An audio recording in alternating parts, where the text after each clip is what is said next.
Hello and welcome to Message in a Moment. I'd like to take just a moment of your time today to talk to you about knowledge. Knowledge is so interesting because knowledge begins to become the sum of what we really know. And here's my thought to you. When we surrender to God, we gain insight. You see, God knows everything all at the same time. God never has to go to college. God never has to read a book. God never has to ask anybody because He knows everything. And when we surrender to Him, when we begin to say, okay, come into my life with all you are and with all you know, then we have a library inside us of all the knowledge that's encompassed in the world. Now, 1 Corinthians chapter 2, beginning verse 9 and following, it says, "It has not entered the heart of man the things that God has prepared for those that love Him, but He has revealed them to us by His Spirit."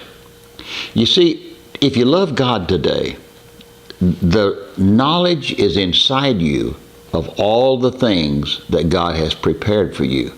You can't go to school, you can't read a book, you can't keep a bunch of rules to try to gain all these things that God has for you. He will tell you what He has.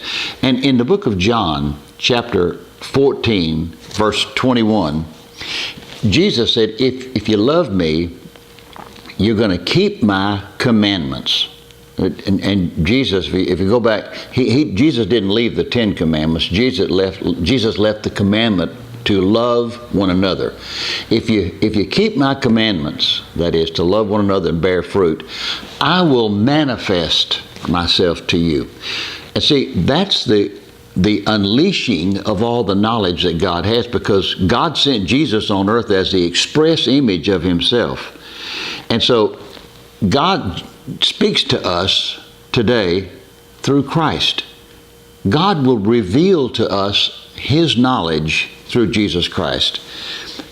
I'm not putting down education. Education is wonderful, but it's a simple fact. When you sit down, accept Jesus Christ in your life, He will reveal to you all the things that you need to know about Him. I trust that you know Him. Jesus wants to know you and wants to let you know all He knows. I trust that you have a wonderful day today. Until we meet again, God bless you is my prayer.